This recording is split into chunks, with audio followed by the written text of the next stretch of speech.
Est-ce que, si vous voulez bien, vous n'êtes pas obligé, mais vous pouvez mettre vos caméras pour que je puisse vous voir, que je puisse aussi vous identifier. Ça me ferait plaisir vraiment de pouvoir avoir un feedback, un retour avec vous, de pouvoir voir vos visages. Je suis sur le mode galerie, donc du coup, je peux tous vous voir. Donc, je vous salue tous, vraiment dans le merveilleux nom de Jésus-Christ. Merci encore, prophète. C'est Sintiche ou Saintiche? Scientist. Saintiche. Scientist. C'est Sintiche en anglais. Ça passe. Ok, vraiment, je te remercie, homme de Dieu. Merci pour cette opportunité, pour cette grâce de m'avoir invité au sein de l'écophétique, de l'école prophétique que tu organises. C'est vraiment quelque chose de merveilleux et c'est vraiment un plaisir pour moi d'être avec vous aujourd'hui et de vous parler de la part de Dieu. On va aborder un thème qui est effectivement très important.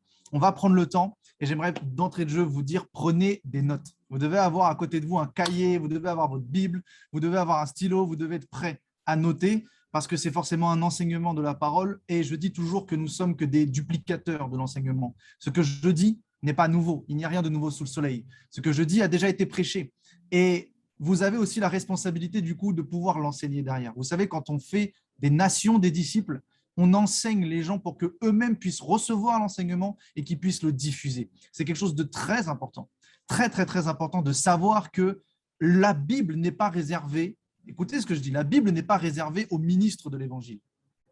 Les ministres de l'Évangile ont une fonction sacerdotale auprès de Dieu. Ce sont des serviteurs de Dieu pour le peuple et ils enseignent les Écritures. Mais le rôle du chrétien, c'est quoi au final? Le rôle du chrétien, c'est de constamment diffuser la parole, peu importe où il est. Alors, il peut recevoir des enseignements par ceux que Jésus a choisis pour pouvoir éclairer au regard de la parole la vie de tout le monde. Mais derrière, quand nous recevons l'enseignement, nous avons la responsabilité de diffuser l'évangile. Donc, prenez des notes. OK, ça, c'est quelque chose de très important. N'hésitez pas à mettre dans les commentaires des retours si vous kiffez, si vous validez, si voilà, tout est bon pour vous. Je veux du retour. Donc, vraiment prendre le temps ce soir. Et j'aimerais commencer par me présenter pour ceux qui ne me connaissent pas. Je m'appelle Émeric Sroka. Actuellement, j'ai 26 ans, donc dans la fleur de la jeunesse, comme on pourrait dire. Et je suis ordonné dans le ministère prophétique. Et maintenant, je suis serviteur de Dieu à plein temps. Le Seigneur m'a permis de vivre de l'évangile et c'est vraiment une grâce, surtout en France. Je vous rassure que la France, c'est aussi très, très, très compliqué pour diffuser l'évangile. Et je suis auprès de l'homme de Dieu, l'apôtre Daniel Vindini, mon père spirituel qui m'a formé dans le ministère. J'ai été dans l'église locale et j'aimerais commencer par vous choquer. Moi, je n'ai pas honte de mon témoignage. Je n'ai que 26 ans. Vous pouvez peut-être me retrouver sur les réseaux sociaux avec le ministère La Voix prophétique. Il y a pas mal de personnes qui me suivent actuellement. Le Seigneur m'a permis déjà de faire pas mal de séminaires et de missions un peu partout en France et je crois et j'espère que Dieu m'ouvrira les portes plus larges s'il le permet. Mais ça fait que 6 ans que je suis converti. Ça fait que 6 ans que je prêche l'évangile. C'est aussi, on peut dire que c'est beaucoup, mais en fait, c'est très peu. J'ai rencontré le Seigneur qu'à l'âge de 20 ans. Pendant 20 ans, je ne connaissais pas Dieu.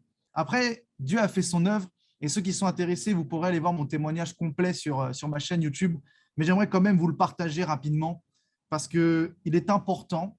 On parle du prophétique. OK, nous sommes dans un temps très controversé, nous sommes dans des temps très difficiles, où il y a de plus en plus de faux. Mais ce n'est pas parce qu'il y a plus de faux qu'il y a moins de vrais. La réalité, c'est qu'il y a plus de vrais, mais les faux font plus de bruit. C'est ça le problème.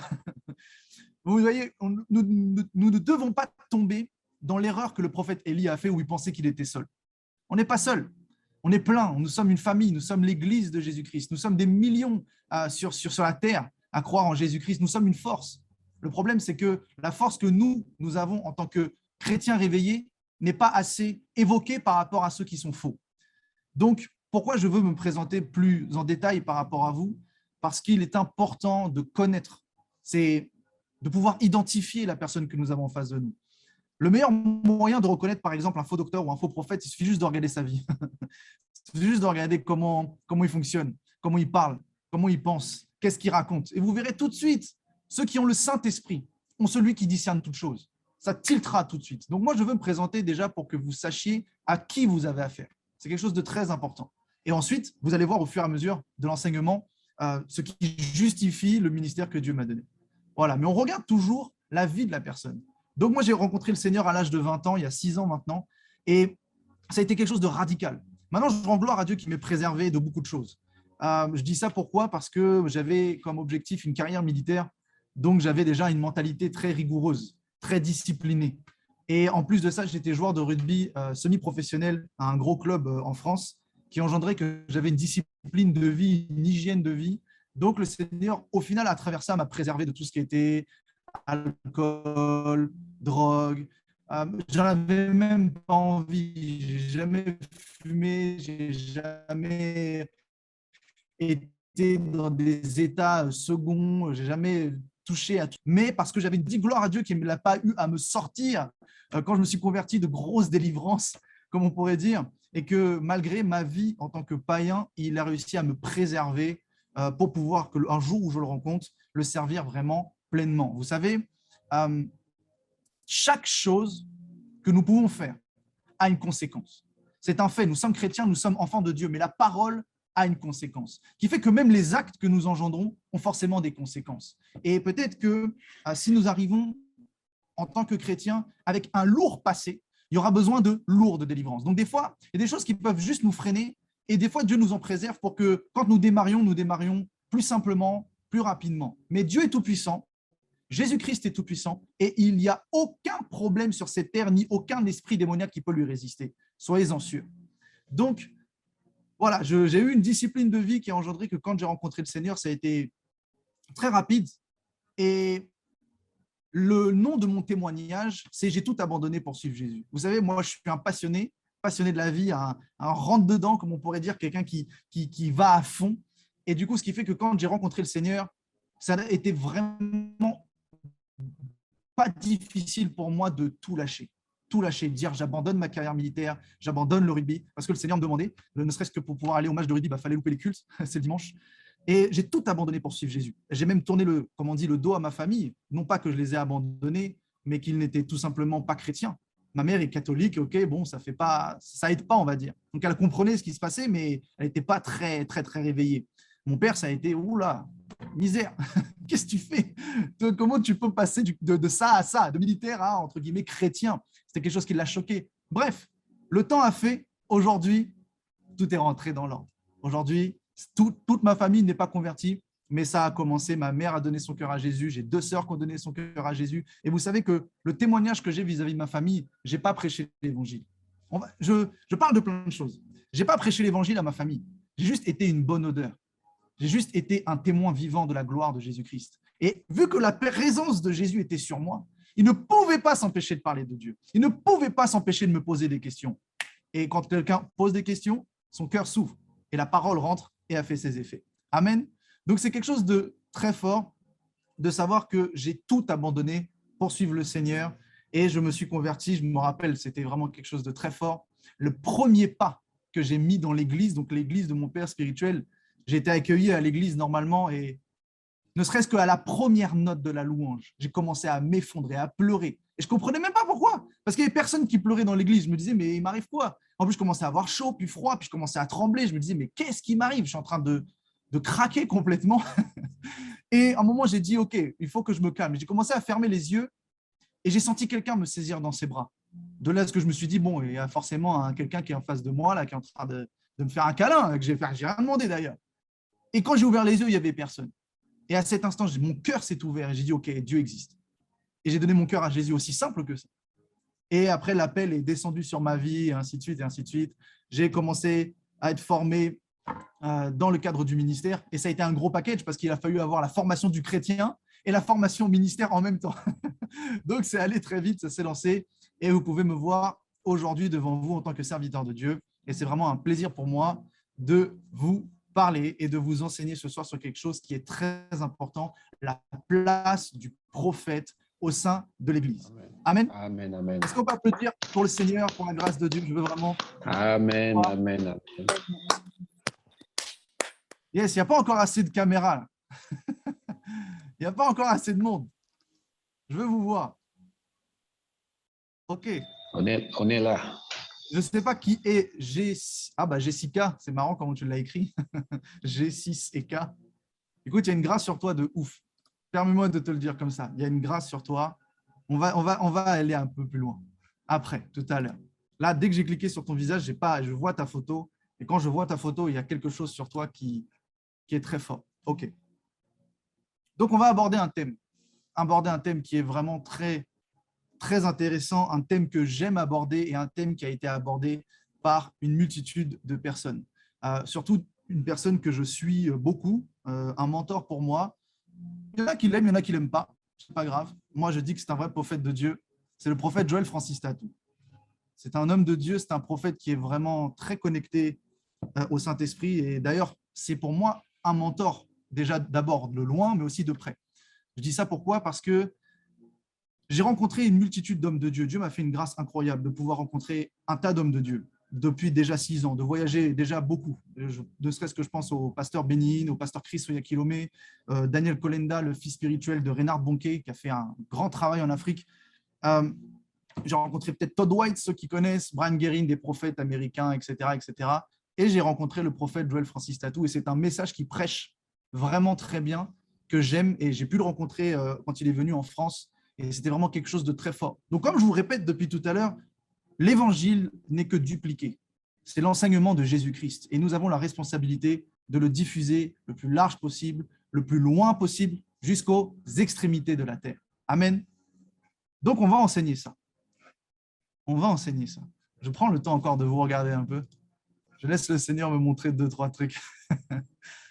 OK. Mettez vos caméras. Alléluia. Alléluia. Jesus Christ. Merci Saint-Esprit pour ta grâce. Et...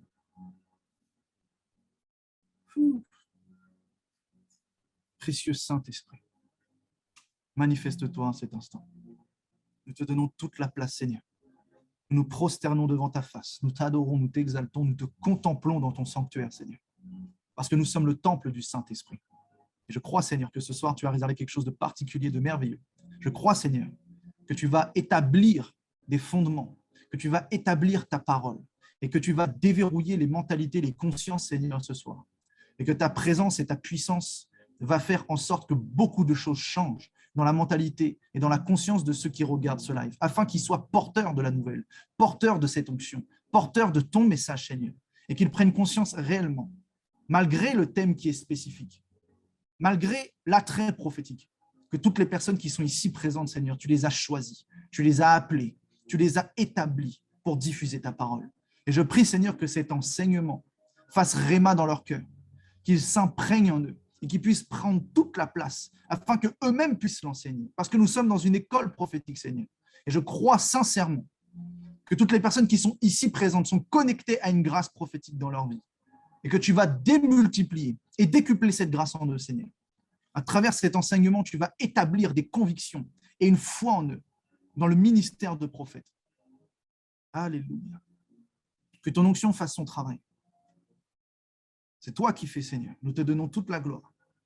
Je te prie de prendre le contrôle de ma bouche, de mes mots, de tout ce que tu vas vouloir faire, Saint-Esprit, et de te mouvoir selon ton bon désir et selon ton merveilleux dessein. Au nom de Jésus-Christ, je vous bénis. Non pas comme on pourrait vous dire, je vous bénis en fin de SMS ou en fin de mail. Je vous bénis dans le nom de Jésus-Christ. Je le décrète et je le déclare. J'envoie cette parole de puissance, d'autorité sur votre vie. Et je déclenche la bénédiction du ciel. Et que toutes les bénédictions qui sont cachées dans les lieux célestes, à cet instant, s'imprègnent et sortent de vos vies. Sortent de vos vies. Qu'on puisse les voir manifestement et qu'on puisse dire oui, cet homme et cette femme a une bénédiction qui vient du ciel sur cette terre. Merci Jésus-Christ. La présence de Dieu est palpable. OK. J'aimerais que vous commenciez par prendre conscience de quelque chose. Le premier point, un point que je dis qui est tout le temps, qui est capital, qui est essentiel. Vous ne pouvez pas être dans le prophétique si vous ne saisissez pas le point que je vais vous donner. C'est impossible. Ou sinon, vous aurez un prophétique dit brouillon. Un prophétique qui n'est pas clair, qui n'est pas sûr. Le prophétique se travaille dans le repos et non dans l'agitation. Ok, pourquoi je dis ça? On a un thème particulier, mais j'aimerais ouvrir des parenthèses parce que le Seigneur me pousse à vous parler de ça. Nous sommes dans une école prophétique et nous devons vous former. Nous devons former à travers la parole pour pouvoir être équipés. Et surtout, le problème n'est pas trop tant l'équipement. Le problème, ce n'est pas l'équipement. Le problème, c'est qu'est-ce qu'on fait de ce que Dieu nous a donné. C'est ça le vrai problème. C'est ça le vrai problème qui est posé dans le monde spirituel et qui est posé aujourd'hui dans les nations. Il y a beaucoup de personnes qui reçoivent des dons, qui reçoivent une onction, qui reçoivent des grâces, mais ils ne savent pas l'utiliser. Ils ne savent pas utiliser le don, ils ne savent pas utiliser l'onction, ils ne savent pas utiliser la grâce. Regardez la parabole des talents. Pourquoi le Seigneur précise ça? Pourquoi il dit qu'il faut faire fructifier les dons qui sont en nous? Pourquoi il précise que quand on nous donne des talents, il faut les multiplier? C'est parce que des gens ne savent pas comment on utilise ça. Donc, je veux vous ouvrir cette parenthèse-là, premièrement pour votre connaissance personnelle, juste pour votre connaissance, et que vous puissiez aussi pratiquer et utiliser ça. Le repos. Regardez, tout fondement et tout démarre par le repos. Qu'est-ce que Jésus dira? Il dira lui-même, « Venez à moi, vous tous qui êtes fatigués et chargés, et je vous donnerai du repos. » Donc déjà, rien que le fait de venir à Jésus-Christ engendre que le transfert qu'il y a, il prend nos péchés, il prend nos fautes, il prend nos fardeaux, et il nous donne du repos, et il nous donne la paix. Ah, donc la base des bases, si vous voulez vivre la spiritualité, il faut vivre le repos. Vous ne pouvez pas être des personnes qui manifestent votre spiritualité, la spiritualité, qui est vraiment quelque chose de très global, on y viendra peut-être plus tard, si vous n'êtes pas dans le repos. C'est impossible. Parce que, comprenons quelque chose. Pourquoi je dis que nous devons être dans le repos? Et nous devons être dans le repos à différents niveaux. Le premier repos qui doit être essentiel, c'est le repos du corps. Si vous voulez travailler dans le prophétique, moi je vous le dis, vous ne pouvez pas être agité. Jésus-Christ, il est où? Si Jésus-Christ, c'est l'exemple, si Jésus-Christ, c'est notre modèle parfait, regardons déjà comment il opère actuellement. Nous pouvons analyser comment il a opéré, comment il opère et comment il opérera dans la Bible. Premier point essentiel, la Bible est prophétique. On va y venir après. J'ai plein de choses à vous dire. J'aime parler de la parole de Dieu. Et le premier point, c'est que Jésus est assis à la droite de Dieu dans les lieux célestes. OK? Donc, si Jésus est assis, il est la représentation de quelqu'un qui est dans le repos. Il est un roi. Le roi, il ne fait pas les 100 pas. Le roi, il ne court pas partout. Le roi, il est assis sur son trône et il donne des ordres. Le roi ne panique pas. Le roi n'a pas peur. Le roi règne et domine. Quelqu'un qui règne et qui domine, c'est quelqu'un qui est serein. C'est quelqu'un qui est garanti et qui sait qui il est. Il sait qu'il est roi. Il sait qu'il n'a pas besoin d'être en panique sur son identité. Il est assis et il gouverne. Et nous, la Bible dit quoi? Que nous sommes en Christ. Et alors, je dois être assis avec lui. Et si je suis assis, je comprends cette symbolique que je suis dans le repos. Et le repos, ça commence par le corps. Déjà, avoir un corps, être dans le repos, c'est, si vous voulez, comme je dis, travailler le prophétique. Si vous voulez avoir des révélations de la parole. Je suis désolé, je pense que normalement, on ne lit pas la Bible en courant. On peut l'écouter avec les écouteurs, ok. Mais vous verrez que si on fait le test, vous partez faire un footing avec la Bible dans les oreilles. On se revoit et je dis, qu'est-ce que tu as écouté? Vous allez bugger. C'est la réalité. La Bible se médite. La parole de Dieu se médite. Donc, quand elle se médite, c'est déjà fait dans le repos. La méditation, c'est du repos. Donc déjà, nous devons placer notre corps pour se connecter au monde spirituel, se connecter au prophétique. Nous devons être dans le repos, nous devons être assis. Et bien, le meilleur exemple que je peux vous donner, asseyez-vous vraiment. Asseyez-vous dans un fauteuil, dans un canapé, asseyez-vous dans votre bureau. Ne vous laissez pas attraper par l'assoupissement, mais restez assis. Soyez assis comme Jésus-Christ. Et là, commencez à faire taire votre âme. L'âme, c'est quoi l'âme? Moi, j'aime bien expliquer ça pour donner un exemple. Arrêtons de donner du pouvoir au corps plus que ce qu'il en a. Arrêtons de donner du pouvoir au cœur plus que qu'il en a. Le cœur n'est qu'un organe. Le cœur, c'est une pompe à sang. Quand la Bible dit que c'est de l'abondance du cœur que la bouche parle, on ne parle pas du cœur-cœur, on parle de l'âme. C'est l'âme qui émet des sentiments. C'est l'âme qui émet des émotions. C'est l'âme qui représente qui nous sommes. J'ai dit représente. Je n'ai pas dit que l'âme est nous. Nous sommes un esprit. Nous sommes un esprit dans un corps. Alors l'âme, c'est le cœur de l'esprit. L'âme, c'est le siège des pensées, le siège de l'intelligence, le siège des émotions, des sensations, des ressentis, de tout ce que nous pouvons véhiculer ou percevoir. Donc, il faut faire aussi taire son âme. Quand je dis faire taire son âme, c'est ne pas se laisser être perturbé par les émotions, par les sensations, par les pensées, par les raisonnements, par les questionnements. Et vous êtes là comme ça, vous commencez à prier, puis d'un seul coup, qu'est-ce que je vais faire demain? Et hop, vos pensées sont parties ailleurs. Et après, vous revenez, vous dites, non, pardon Seigneur, qu'est-ce que je disais? Non, il faut savoir faire taire son âme. Et après, faire taire son esprit. Ah, ça, c'est encore un autre niveau. Savoir faire taire son esprit, c'est ne plus être conscient de soi-même. Quand je dis ne plus être conscient de soi-même, c'est en vérité faire preuve de ce qu'on appelle abnégation, faire preuve d'abandon, de ne plus se regarder à soi, mais de regarder à Jésus-Christ, de regarder à l'agneau.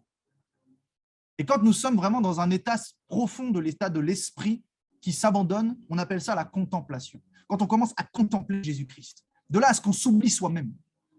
On ne pense plus à nous-mêmes, à nos désirs, à nos besoins. On pense juste à Jésus et on commence juste à l'adorer.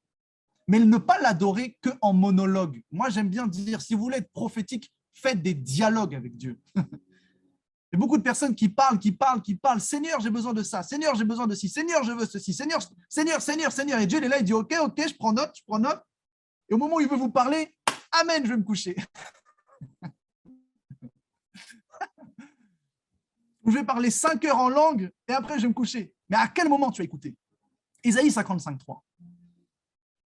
Ésaïe 55.3, un de mes versets préférés. Venez à moi, prêtez l'oreille, écoutez, et votre âme vivra. Ah, mon âme vit si j'écoute? Oui.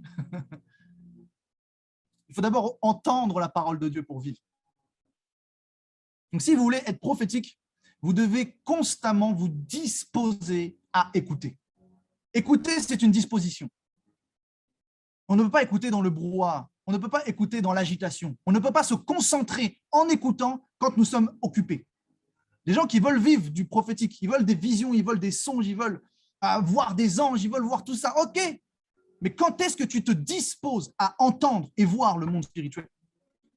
À quel moment tu te conditionnes pour dire, ok, à cet instant, je me pose et j'écoute.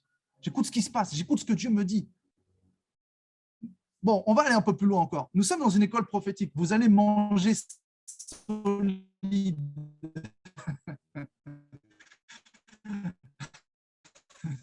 Je vous le dis ça pour du lourd.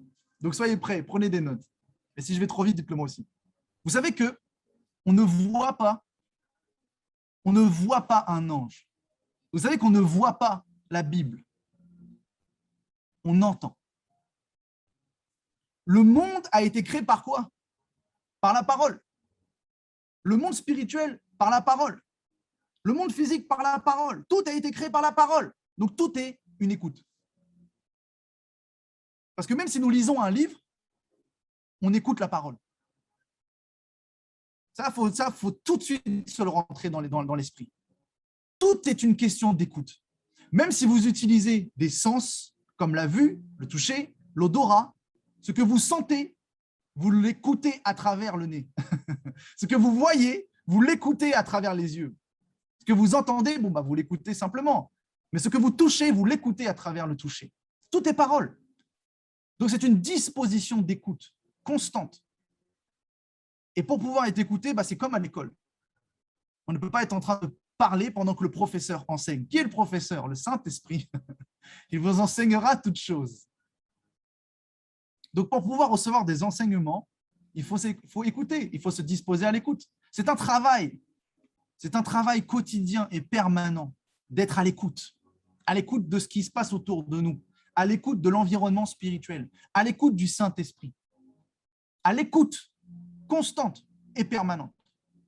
Ça, c'est la base. Et pour pouvoir écouter, il faut se concentrer. Et pour pouvoir se concentrer, il faut être dans le repos. OK, premier point terminé. Ça va? Faites-moi un signe si ça va. OK.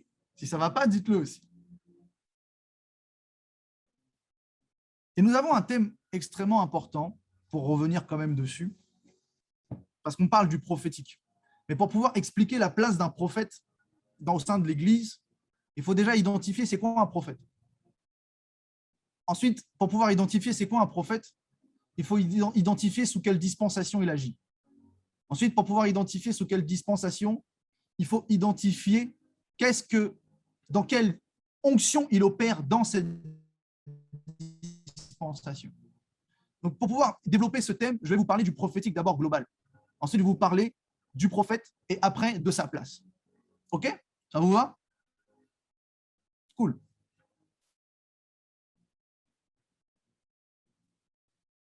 Alléluia. Vous allez me répondre en faisant un signe.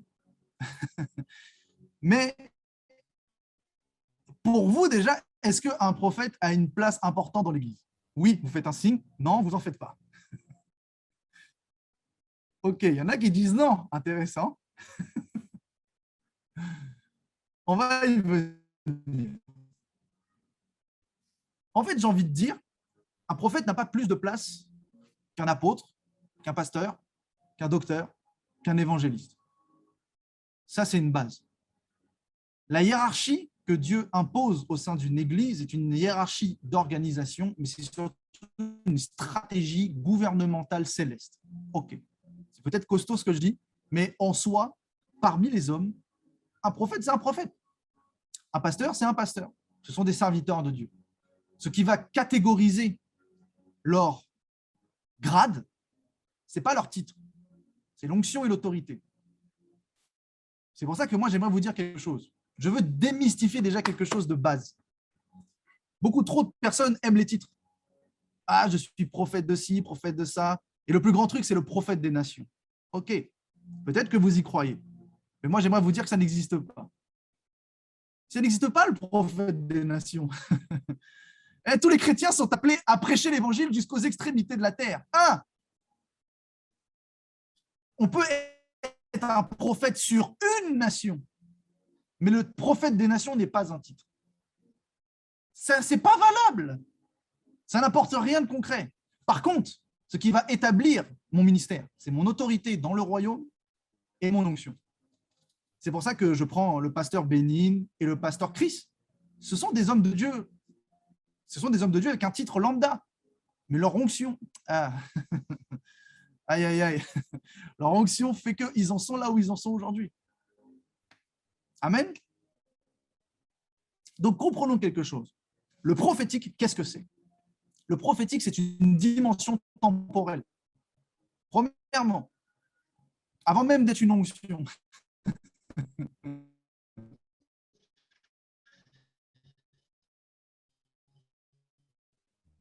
c'est parce que j'opère dans un temps ou futur. Donc, ça veut dire que le prophétique n'existe que d'ailleurs depuis que l'apparition du soleil et de la lune et des astres. OK? Ça, c'est la base. Dieu a instauré une bulle temporelle et nous naviguons dans ce temps. D'ailleurs, nous utilisons 3 dons pour naviguer dans les temps. Nous utilisons le don de parole de connaissance pour naviguer dans le passé, le présent, mais on ne peut pas révéler le futur. Non, quand on révèle le futur, on est en train d'utiliser le don de parole de prophétie. Donc, parole de connaissance pour le passé et le présent, parole de sagesse pour le présent et le futur. Parce que la parole de sagesse peut être un conseil qui va te permettre de débloquer quelque chose dans le futur, et la parole de prophétie pour le futur. D'ailleurs, même si vous lisez vraiment les textes de 1 Corinthiens chapitre 12, le verset qui explique clairement le don de parole de prophétie, si vous allez dans la version amplifiée de la Bible, vous verrez que c'est écrit pour annoncer les choses à venir. Donc, ce qui fait que c'est vraiment catégorisé à la dimension du temps, du futur. C'est pour ça que quand je révèle quelque chose dans le passé de quelqu'un, je n'utilise pas le don de parole de prophétie, mais le don de parole de connaissance. OK ? Mais ces 3 dons-là s'appellent la prophétie. C'est pour ça qu'on doit différencier la prophétie d'une prophétie. La prophétie, c'est la capacité d'opérer selon les temps. Et une prophétie, c'est capable de donner quelque chose à venir. Voilà. Et la prophétie est une onction qui nous permet d'opérer dans le prophétique. Ça va? OK. Donc, le prophétique, c'est une dimension temporelle. Et j'aimerais réexpliquer ces choses. Vous voyez, depuis tout à l'heure, je parle de 3 par 3. Passé, présent, futur. 3 dons. OK. J'aimerais vous expliquer encore quelque chose de vraiment très fort. Il y a 3 types de prophètes dans la Bible. Moi, vous savez, j'aime les homonymes. Les homonymes, c'est quelque chose qui s'écrit pareil. C'est quelque chose qui s'entend de la même manière, mais qui n'a pas le même sens. Il y a beaucoup d'homonymes dans la parole. Et c'est ce qui engendre des dérives.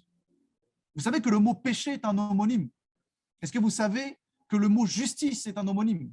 Le mot prophète est un homonyme. Le mot sanctification est un homonyme. Est-ce que vous saviez qu'il y avait 2 sanctifications dans la parole? Ah, qu'est-ce qu'il raconte? Il y a 2 types de péchés dans la parole. Le péché condamnable et non condamnable. Ah, n'est-ce pas? Parce qu'aujourd'hui, si je pêche, la Bible dit dans Romains 8:1, il n'y a plus aucune condamnation pour ceux qui sont en Jésus-Christ, donc je ne peux pas être condamné. Donc si je ne peux pas être condamné, ça veut dire que le péché que j'ai n'est plus condamnable. Il n'est plus un péché qui engendre la mort. Donc c'est un péché différent. Ce qu'on appelle un acte charnel. Il faut différencier vivre selon la chair de commettre un acte charnel. Lisez Romains 8, vous verrez. Parce que la Bible dit que si tu as l'Esprit de Dieu, tu vis selon l'Esprit. Ce qui sous-entend que si tu vis selon la chair, c'est que tu ne vis pas avec l'Esprit de Dieu. Donc si toi, tu as l'Esprit de Dieu, même si tu continues à commettre un péché, ce péché-là peut s'appeler aussi un acte charnel. Mais cet acte-là n'a plus de condamnation sur toi. Donc il y a 2 types de péchés. Donc il y a 2 types de sanctification. Il y a la sanctification d'en haut, parce que la Bible dit que vous avez été justifiés et sanctifiés par le sang précieux de l'agneau. Donc Dieu me sanctifie. Et parce que je suis saint, je peux me sanctifier encore. J'aime quelque chose dans la parole. Vous voyez, la Bible dit qu'il a établi des ministères pour le perfectionnement des saints. Ah, donc déjà, ça veut dire que je ne me sanctifie pas pour atteindre la sainteté. Mais parce que je suis saint, je peux marcher dans la sainteté. Rectification. Ça, c'est la base. Et beaucoup trop de gens sont religieux, voire légalistes. Et ils vont commencer à dire « Ah, je dois me sanctifier, je dois me sanctifier. » Même la Bible dit « Sanctifie-toi toi-même. » Ouais. Mais en fait, tu dois te sanctifier pour marcher dans ta sainteté qui t'a été donnée, non pas pour l'obtenir. Donc, il y a 2 sanctifications. La sanctification que Dieu a produite vers vous et la sanctification que l'on doit produire au quotidien, qui est notre marche spirituelle, pour marcher dans la puissance du Saint-Esprit. Ok, c'était une autre parenthèse. Vous allez voir, il y a pas mal de parenthèses comme ça. Mais le mot prophète est homonyme. Quand vous lisez prophète, même en hébreu, déjà, ce n'est pas écrit forcément prophète. Ça peut être écrit shamar, roé, rosé. Ça peut être écrit prophète, scribe. Donc déjà, différents types de prophètes. Voyons Éphésiens chapitre 4, verset 11. Le Seigneur a donné des apôtres, des prophètes. Déjà, des prophètes, ça veut dire quoi? Ça veut dire qu'il y a la pluralité. La pluralité. Donc déjà, nous ne sommes pas qu'un. On ne peut pas être tout seul. Mais en plus de ça, on appelle aussi la diversité. La pluralité et la diversité des prophètes. Tous les prophètes ne fonctionnent pas de la même manière et n'opèrent pas selon le même charisme prophétique. Il y a des onctions différentes. Mais c'est un autre cours. Donc, comprenez qu'il y a 3 types de prophètes. Il y a le prophète et le prophète. Et là, vous dites, il a dit la même chose. Mais on va y venir. Dans la Bible, vous verrez qu'il y a 3 types de prophètes. Il y a le prophète de ministère. Et ça, c'est le Seigneur qui le donne. Et on ne peut pas s'auto-proclamer prophète. Et un prophète de ministère est un enseignant des Écritures. OK. Il y a le prophète qui est vous tous. Vous êtes tous des prophètes. Vous ne savez même pas. Vous n'êtes pas des prophètes de ministère parce que vous n'avez pas pour but d'enseigner les Écritures. Mais n'avez-vous pas le Saint-Esprit qui était le même esprit que sur les prophètes de l'Ancien Testament? Le Saint-Esprit qui était sur les prophètes de l'Ancien Testament, aujourd'hui, il vit en vous. Aujourd'hui, quand vous allez prêcher l'Évangile et que vous annoncez Jésus-Christ, vous annoncez un message. Vous êtes des messagers, vous êtes des prophètes. Quand vous dites Jésus revient, c'est une prophétie. Non, mais vous voyez ce que je veux dire? Et c'est ça. Nous sommes les prophètes des nations parce que nous sommes porteurs d'un message qui ne nous appartient pas, avec une onction qui est le Saint-Esprit. Donc, le titre prophète des nations, voilà, pour moi, ça n'existe pas. On peut être prophète sur une nation, vrai, mais le titre prophète des nations n'existe pas. Nous sommes tous des prophètes des nations. Nous avons tous Jésus-Christ en nous. Nous avons tous le Saint-Esprit. Nous avons tous un message. Nous avons tous la foi, n'est-ce pas? Et vous êtes tous capables de faire des miracles. Voici les signes qui accompagneront ceux qui auront cru. Il n'est pas dit voici les signes qui accompagnent les ministères, qui accompagnent les généraux, qui accompagnent les grands, qui accompagnent des catégories de personnes. Voici les signes qui accompagnent ceux qui auront cru. Si vous avez cru en Jésus-Christ, vous pouvez guérir les malades, chasser les démons. C'est la réalité de la parole. Il ne faut pas croire que c'est pour les autres. C'est pour ça que je vous dis que ne donnez pas trop de valeur au titre. Un ministère est juste là pour enseigner les Écritures, enseigner la parole de Dieu, amener le peuple à devenir un peuple prophétique, amener le peuple à être autonome, à découvrir la foi, découvrir la spiritualité et savoir se débrouiller tout seul. Moi, je vous dis, c'est ça, un peuple prophétique, c'est un peuple autonome. C'est quelqu'un qui n'est pas tout le temps derrière le pasteur. Pasteur, j'ai un problème. C'est celui qui est capable d'aller tout seul dans sa chambre de prière et de rectifier son problème avec Dieu. Seul. Ça, c'est quelqu'un de mature. C'est pour ça qu'il y a une différence même entre l'enfant et le fils dans la parole. Bref, trop de choses à dire. Je m'égare. Le troisième type de prophète, c'est ce qu'on appelle une onction. L'onction du prophète. Et vous verrez ça, je n'ai pas le verset comme ça, mais c'est Ésaïe 46 ou 26, je ne sais plus, qui dit « J'accomplis la parole de mes serviteurs. » J'accomplis la parole de mes serviteurs. C'est le Seigneur qui dit ça dans sa parole. Est-ce qu'il est dit « J'accomplis la parole que des prophètes, que des ministres, que des rois ?» J'accomplis la parole de mes serviteurs. Ce qui veut dire que vous pouvez atteindre un niveau dans votre communion avec le Saint-Esprit où vous êtes tellement proche de lui, tellement intime avec lui, qui vous équipe de sa puissance et de dons spirituels, qui fait qu'au moment, par la foi, quand vous déclarez et que vous parlez, cela arrive. Ça, ce n'est pas réservé aux prophètes ou au ministère. Ça, c'est qu'une question de foi et qu'une question d'onction. Quand vous dites à un malade, sois guéri, ce n'est pas une question. C'est une affirmation. Tu es guéri. Sois guéri au nom de Jésus-Christ. À cet instant-là, vous utilisez ce qu'on appelle l'onction du prophète. Cette capacité de pouvoir parler et de voir l'exaucement directement. Amen. Voilà les trois types de prophètes qu'il y a dans la parole. Et vous êtes tous prophètes des nations. Et pourquoi je veux vous amener à penser ça? Ne rentrez pas dans cette bêtise de dire « Ah, il a dit que j'étais prophète, alors je me mets à enseigner les Écritures. » Non, vous allez vous faire mal. Parce que si vous dites que vous êtes prophète et que les vrais prophètes arrivent, c'est comme si une brebis se retrouvait parmi les lions. Souvent, elle court. Donc, si vous dites que vous êtes un lion, soyez sûr d'être un lion. Parce que si vous êtes une gazelle, ça va faire mal. Ésaïe 44, 26. Alléluia. Amen. Donc ça, c'est un verset que nous pouvons saisir. Moi, quand j'ai accepté Jésus-Christ, la Bible déclare que je suis devenu une nation sainte, un sacrificateur royal.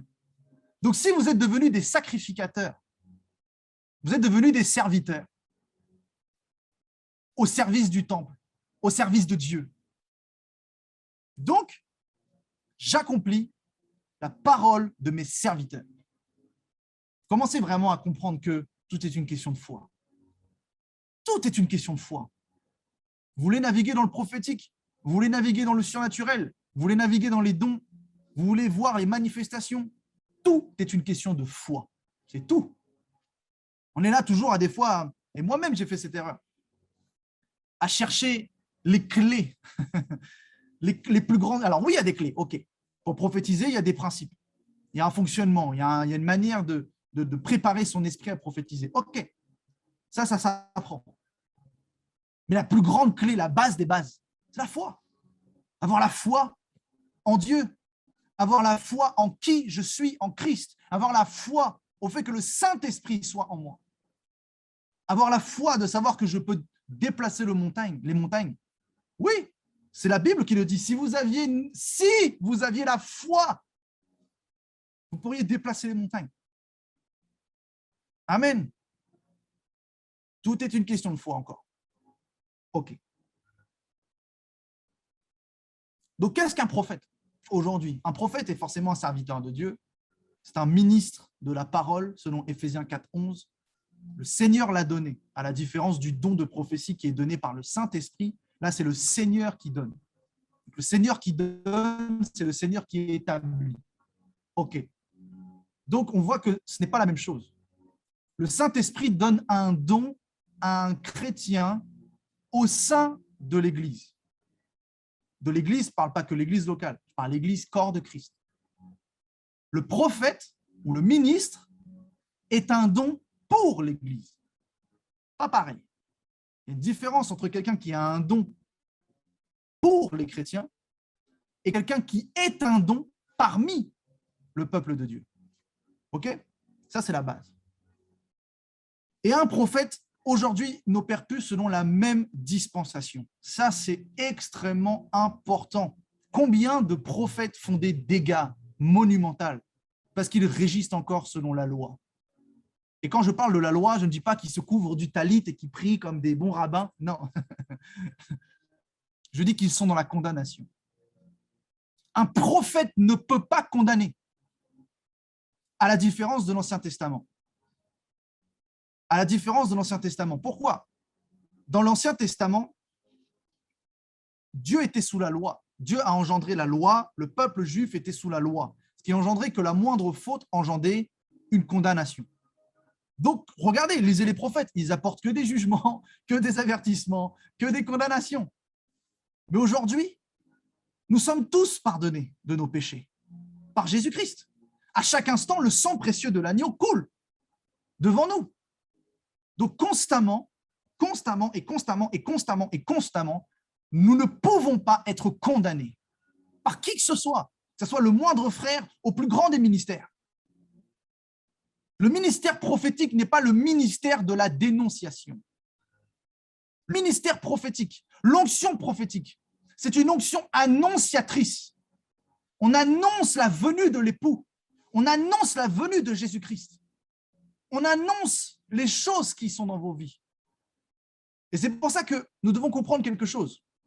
Un prophète, moi je vous le dis, un prophète qui dénonce publiquement fait une erreur. Bon, c'est pas grave, et encore.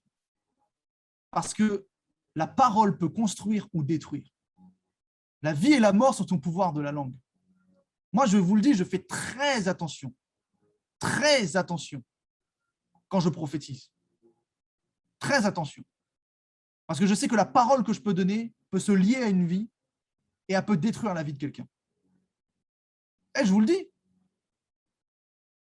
Et dénoncer les choses, un prophète doit le faire. Oui.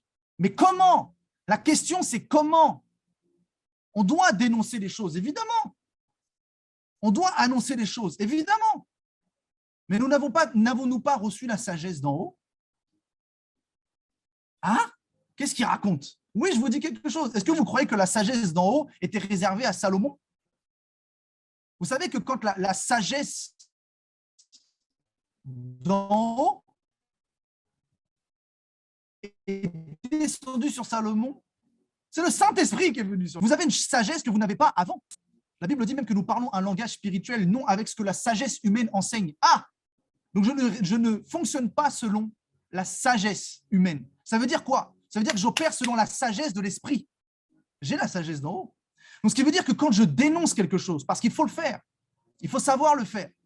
Il y a des moments où il y a des frères et des sœurs que l'on doit reprendre. C'est important. Mais comment je vais le faire? Est-ce que je vais la sujettir de honte et de culpabilité? Non. Ce n'est pas mon rôle. Jésus-Christ l'a pardonné. Je n'ai pas à l'humilier. Ça veut dire que quand je vois quelque chose de mal, quand je vois un péché, quand je vois quelque chose de difficile, le premier réflexe que je dois avoir, c'est prier pour cette personne. Le deuxième réflexe que je dois avoir, c'est la prendre en intimité. La prendre à part. Et lui dire, écoute, Dieu m'a révélé quelque chose pour toi. Et je prie que Dieu te sorte de là. Je prie que Dieu t'aide. C'est ça l'amour fraternel. Le vrai amour que Jésus veut que l'on ait. Pas de dénoncer pour dénoncer, critiquer pour critiquer. Ça n'amène à rien. C'est de la division pure. Donc déjà, un vrai prophète,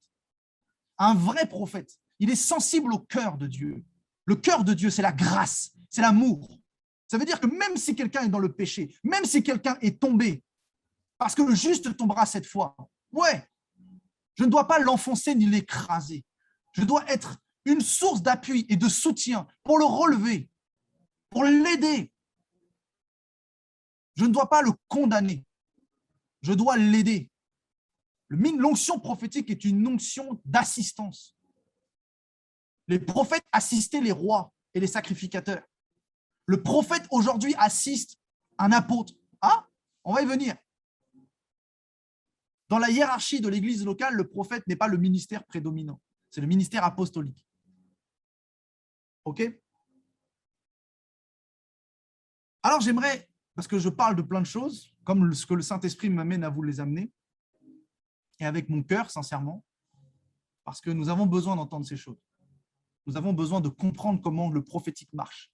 Je peux avoir des révélations, je peux avoir des Dieu peut me dire, je peux avoir des choses que Dieu me dit. Il me dit ça, sur ça, sur ça, sur ça, sur ça. Et mon but n'est pas de tuer la personne. Mon but n'est pas de la casser. Combien de personnes ont été cassées à cause des hommes de Dieu qui venaient les humilier publiquement? C'est grave. C'est très grave.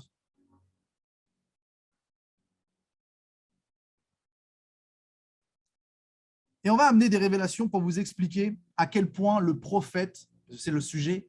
Moi, je dis que tous les ministères sont importants, mais le prophète est très important parce que c'est sa spécificité qui fait qu'il est important pour l'Église. L'Église est un corps. L'Église est le corps de Christ. Et la Bible enseigne très bien ces choses, que je n'ai pas à demander à être la main si je suis l'œil. C'est important. Si nous sommes un élément du corps de Christ, nous avons une fonction au sein de ce corps. Et l'œil ne peut pas faire ce que la main fait. À vice-versa, la main ne peut pas voir. Et le pied ne peut pas faire ce que le cœur fait. Nous avons tous une fonction, un rôle et une mission sur cette terre. Et la première chose qui est le plus important, c'est déjà de l'identifier. OK? Donc, je vais vous expliquer, parce que c'est le thème de ce soir, à quel point le ministère prophétique est important au sein des églises. Pourquoi on est arrivé à prêcher sur ces choses-là? Moi, c'est ces questions que je me suis toujours posées. Quand je suis arrivé dans le christianisme, je me suis dit, mais pourquoi on a besoin d'expliquer à quel point le prophète est important? Et je me suis rendu compte tout simplement parce que il a tellement été cassé, ce ministère.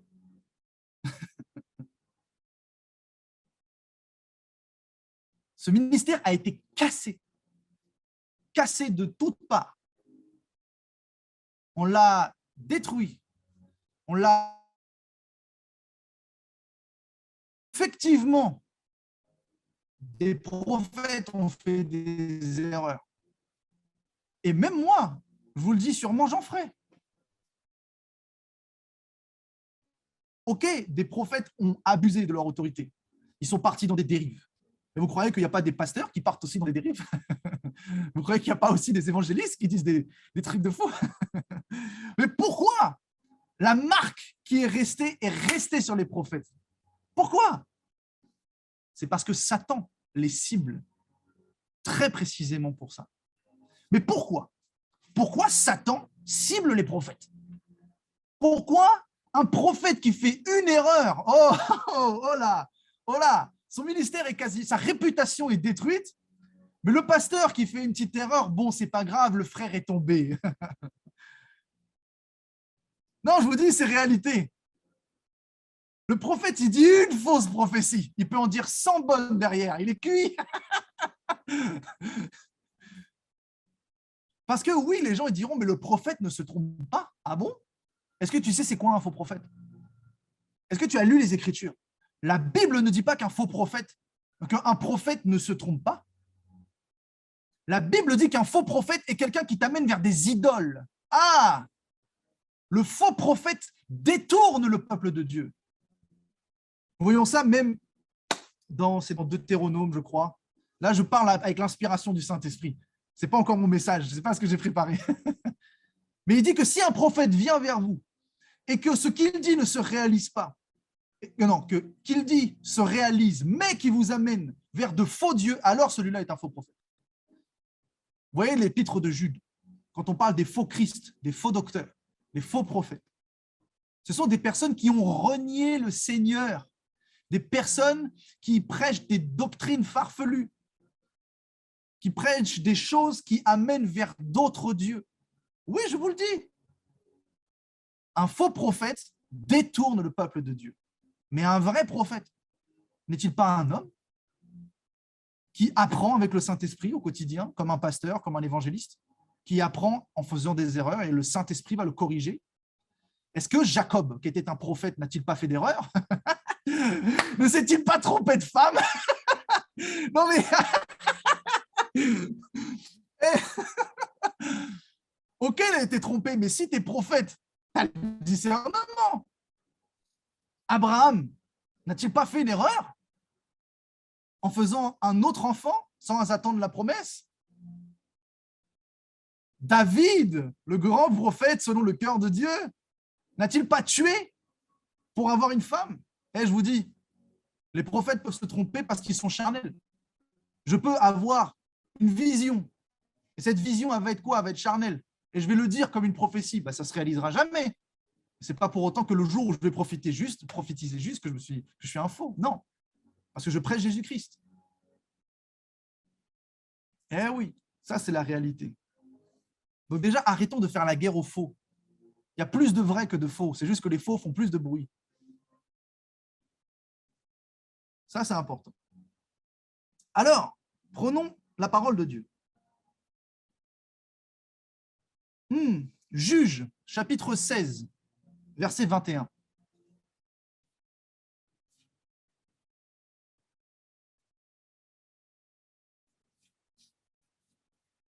Juge, chapitre 16, verset 21. Parce que je parle justement de ça, pourquoi les prophètes sont ciblés. Et moi, déjà, j'aimerais commencer par vous dire, mais c'est fou d'en arriver à se dire, on est obligé de justifier le ministère prophétique au sein de l'église locale.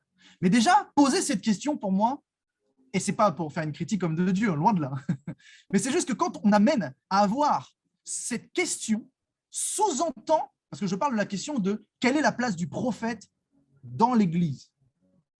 Déjà, il faut savoir que le prophète a été là avant l'église. Ce n'est pas une pièce rajoutée. Ce n'est pas quelque chose qui a débarqué en plus de l'église. Le prophète a toujours été là. Le prophétique a toujours existé. Si vous êtes sensible vraiment à la parole de Dieu, vous verrez Jésus partout. Vous verrez Jésus dans l'Ancien Testament. Vous verrez Jésus dans la vie d'Abraham. Vous verrez Jésus dans la vie de Joseph. Vous verrez Jésus dans la vie de Jacob. Vous verrez Jésus dans la vie de David. Vous verrez Jésus partout. Vous verrez des prophéties qui se réalisent. Vous verrez des prophéties qui ne se sont pas encore réalisées. La Bible est prophétique. Les prophètes existent depuis. Tous les patriarches sont des prophètes. Oui. Ça, c'est quelque chose de réel. Donc, le prophète n'est pas arrivé après l'Église. Il était déjà là. C'est l'Église qui est arrivée après. Donc, ce qui fait que quand l'Église rentre dans l'atmosphère ou dans la dimension de Dieu, le prophète est déjà existant. C'est l'Église qui ont mis les prophètes dehors. Eh oui, ça, c'est la réalité. Ils sont arrivés avec leurs beaux vêtements. Au nom du Père et du Fils. Les prophètes dehors. Tout ce qui est Saint-Esprit dehors. Tout ce qui est manifestation et onction dehors. Nous voulons la sainteté de Dieu. Ça me fait rire. Désolé. Je ne suis pas là pour en critiquer, loin de là. Je suis juste là pour vous montrer la réalité. La réalité, c'est que le prophète a été chassé de l'Église, tout comme on a crevé les yeux de Samson. On va rentrer dans la parole de Dieu. Juge, chapitre 16, verset 21. Les Philistins le saisirent et lui crèvèrent les yeux. Ils le firent descendre à Gaza et le lièrent avec des chaînes d'airain. Ils tournaient la meule dans la prison. Samson est pour moi, sa vie représente le plus pour moi la vie de notre Seigneur Jésus-Christ. Si vous étudiez la vie de Samson, vous allez y voir un message prophétique. Oh là là, on pourrait en faire des séminaires entiers. Vous savez que Qu'est-ce que la gloire de Dieu? Ah, la Shekinah, le voile de la femme. Le voile de la femme? Ça ne parle pas? Oui, quand on lit un Corinthien et qu'on parle du voile que la femme doit mettre, ce n'est pas un voile. Hein. On parle de la gloire que l'époux donne à son épouse. Regardez ce qui s'est passé avec les Philistins. Regardez ce qui s'est passé avec les Philistins. Cette femme est venue auprès de lui, elle lui a dit, c'est quoi ton secret? Samson représente prophétiquement la vie de Dieu. Dieu, son époux, qui décide de donner sa gloire à son épouse. Il lui donne le secret de son voile. Mais regardez ce que Satan a fait directement derrière. Il s'en fiche des cheveux. La première chose qu'il a fait, dès qu'ils l'ont vu, paf, ils ont crevé les yeux. Parce que les yeux, c'est le service de renseignement de l'Église. Ah, une Église qui n'est pas prophétique est une Église qui va être infiltrée par les loups.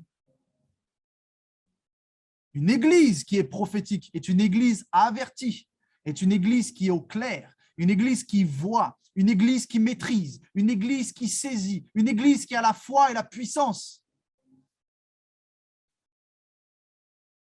Ouais. Une Église qui ne se fait pas infiltrer bêtement. Donc, Satan aime détruire les prophètes. Et je parle même par expérience dans le sens, dans la terre de France dans laquelle je suis, il y a eu un grand réveil en France. Dans les années 1900, si je ne dis pas de bêtises, 36, avec Douglas Scott. Douglas Scott qui est arrivé en Normandie, là où je suis en plus, gloire à Dieu, et qui a engendré ce qu'on appelle aujourd'hui le mouvement des ADD, les assemblées de Dieu. Quand vous voyez les assemblées de Dieu aujourd'hui, sachez que le père de ce réveil, c'est Douglas Scott. Et les églises ont commencé après à renier la puissance de l'esprit et à détruire les prophètes. En France, les prophètes ont été détruits et mis de côté. Ce qui veut dire que nous comprenons que Satan veut crever les yeux de l'Église. Pourquoi? Parce qu'à partir du moment où il n'y a plus d'œil, de personnes qui voient, qui ne sont plus des aigles, l'Église est aveugle. Le corps de Christ est aveugle s'il n'y a plus de prophètes. Déjà, premier point. Pourquoi l'Église, la place du prophète est importante dans l'Église? Parce que ce sont les yeux du corps de Christ. Dites Amen avec moi si vous validez. Les prophètes sont les yeux du corps de Christ. Ils sont les sentinelles. Ah, oui, ce sont les sentinelles. Ce sont ceux aussi qui sont capables de brader le danger pour son peuple. Oui, je vous le dis. Regardez ce qui se passe réellement. Les prophètes sont catégorisés de sentinelles. Et les sentinelles sont catégorisés de quoi? D'intercesseurs.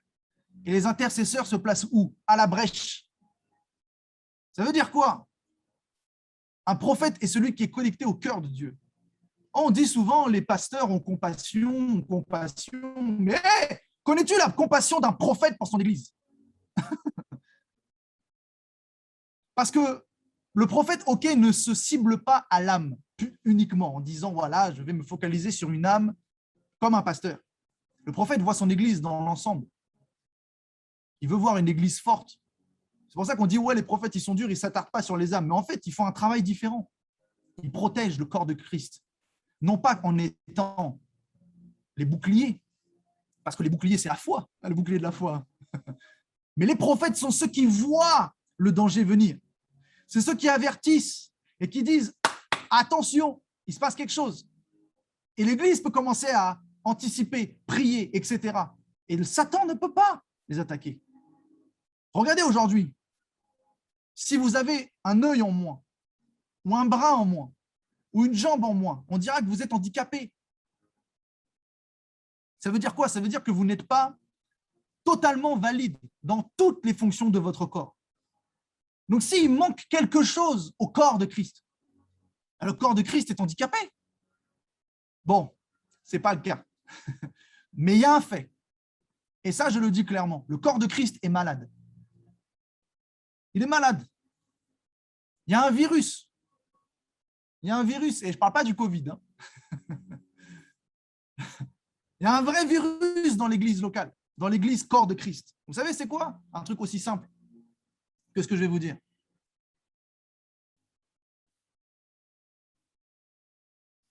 C'est ce que j'ai dit depuis tout à l'heure.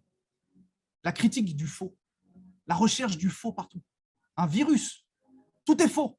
Tout ce que quelqu'un dit, c'est faux. Ah, c'est une fausse doctrine. Ah, c'est un faux enseignant. Ah, c'est un faux, c'est un faux, c'est un faux. La critique, la division. Ça, c'est le plus grand virus de l'Église. Vous savez que l'Église est riche. Ah, vous savez que l'Église est forte. C'est juste que vous n'avez pas conscience. Je vais vous donner un exemple. Et je ne parle pas de cet exemple pour moi. Ne le prenez pas pour moi, ce n'est pas ça. Le serviteur de Dieu, Saint-Tiche, il a son ministère. Il a son ministère, c'est un fait. Et son ministère se développe, grandit, et comme tout serviteur de Dieu, celui qui annonce l'évangile doit vivre de l'évangile. Ce qui engendre que si chaque personne qui le connaisse, je dis chaque personne, disons ça, il y a 50 000 personnes qui le connaissent. Et 50 000 personnes donnent 1 euro à son ministère par mois. 50 000 euros. Et vous voyez, vous allez vous dire quoi? Vous allez vous dire quoi? 1 euro, c'est rien. Mais lui, c'est 50 000 euros par mois. Le ministère, il roule tout seul. Vous voyez à quel point l'Église est riche? L'Église est riche. Riche de talents, riche d'hommes et de femmes, riche de potentiel. Il y a des talents musicaux et instrumentaux, il y a des talents dans la parole, des talents dans les business, dans les affaires. Il y a des talents partout. Et c'est le monde qui en profite. Et l'Église est là en train de chercher la grande piété. Ah, puis ils vont critiquer le frère qui n'est pas droit dans ses pompes. Ils vont regarder à la poutre qui est dans l'œil de l'autre. Non, ça c'est un fléau. L'Église est riche. L'Église peut être prospère si elle en a conscience. L'Église peut être forte. L'Église peut influencer sa société. On est beaucoup plus. Ok, nous voyons par exemple la montée en puissance de l'islam. Mais actuellement, ce n'est toujours pas la religion mondiale. Toujours pas. Donc ça, il faut le comprendre. Ça, c'est vraiment un état de prise de conscience. Quand Jésus dit « Je viens chercher une épouse glorieuse », aïe, aïe, aïe, nous devons vivre la gloire. Ok, je fais plein de parenthèses. Oh, le Saint-Esprit, là, vous savez, il y a 2 trucs. Et je vais vous choquer. C'est pas Jésus qui rend riche. Ah, j'ai lancé. Parce qu'il y en a qui disent l'évangile de prospérité. Là. Ah, ok. Mais la Bible dit que nous devons être prospères à tous égards, que nous devons vivre la vie en abondance. Ok, il y a des abus, certes, mais la prospérité est divine. Donc déjà, moi j'aimerais vous expliquer 2 choses. Ce n'est pas Jésus qui garantit votre richesse. Ah ouais. Ce n'est pas Jésus, ce n'est pas Dieu qui garantit votre richesse et votre réussite sur terre. Ce n'est pas Dieu. Et là, ils disent tous, mais qu'est-ce qu'ils racontent? Est-ce que vous connaissez l'histoire? C'est dans 2 Rois, je crois. Élisée vient auprès d'une femme. Cette femme, elle a les créanciers qui sont après lui. Et cette femme est dans la pauvreté. Et on lui dit que si elle ne paye pas ses dettes, ils vont prendre ses enfants pour faire des esclaves. Et cette femme est la femme d'un prophète qui était serviteur du prophète. Vous connaissez cette histoire? Où quand il viendra, lui dire, prends autant de cruches qu'il y a, verse l'huile et t'en auras en abondance. Vous connaissez? Est-ce que vous vous rendez compte que son mari était prophète de Dieu. La Bible dit qu'il craignait Dieu. 2 Rois 4. Quelqu'un l'a mis, bien vu. On va le prendre, juste pour que vous compreniez l'expression de ce que je donne. 2 Rois 4. Une femme d'entre les femmes, des fils des prophètes. Donc déjà, c'est la femme des prophètes. C'est la femme d'un prophète. Cria à Élisée en disant, ton serviteur, mon mari. Donc déjà, c'est le serviteur. Et c'est le serviteur de Élisée. Et tu sais que ton serviteur craignait Dieu, l'Éternel. Donc déjà, il craint Dieu. Or, le créancier est venu pour prendre mes 2 enfants et en faire ses esclaves. Élisée lui dit, que puis-je faire pour toi? Dis-moi, qu'as-tu à la maison? Elle répondit, ta servante n'a rien du tout, mais qu'un vase d'huile. Et il lui dit, va demander au dehors des vaches et tes voisins, des vases vides, et n'en demande pas un petit nombre. Quand tu seras rentré, tu fermeras la porte sur toi, sur tes enfants, tu verseras dans tous ces vases et tu mettras de côté ceux qui seront pleins. Ok, vous vous rendez compte? La famille était pauvre. Alors c'était un prophète, son mari. Ça veut dire que craindre Dieu, se sanctifier, être dans la piété, être dans l'amour du prochain, ne garantit pas votre réussite. Ah. Donc ce n'est pas Jésus, ce n'est pas Dieu qui garantit votre réussite. Alors c'est quoi? Je sais que vous l'attendez. C'est quoi? Jésus vous garantit l'accès à Dieu. Il est le chemin. Il vous garantit la sainteté. Il vous garantit toutes les richesses et les promesses selon la promesse faite à Abraham. Mais qu'est-ce qui va faire que mon héritage, je vais le voir sur ces terres? Qu'est-ce qui va faire que je vais pouvoir vivre selon la promesse de la parole de Dieu? Sachez que Jésus est venu en tant que personne avec des principes. Il y a des chrétiens qui sont avec Jésus, mais qui n'appliquent pas les principes de Jésus et ils vivent pauvres. Mais il y a le monde qui n'a pas Jésus, mais qui applique les principes spirituels et qui vivent riches. N'est-ce pas? Il y a des millionnaires partout, à gauche, à droite, dans le monde. Ça pousse comme les champignons, comme ça. Ils vivent avec des principes. Vous savez quoi? Ils nous enseignent. Ils font des conférences sur le mental, le coach mental. À 200 € la conférence, puis ils vont dire, tu dois penser comme si, tous les matins, tu te réveilles, et tu dis ça, et tu dis ça. Eux,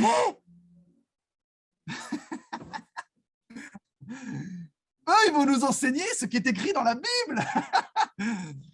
Non, c'est la réalité. Ils utilisent des principes spirituels et ça marche.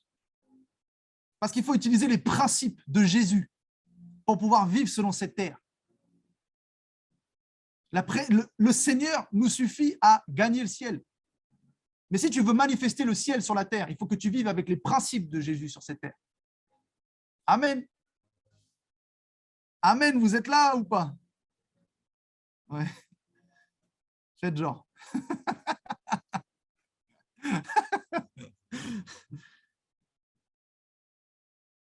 Donc nous avons vu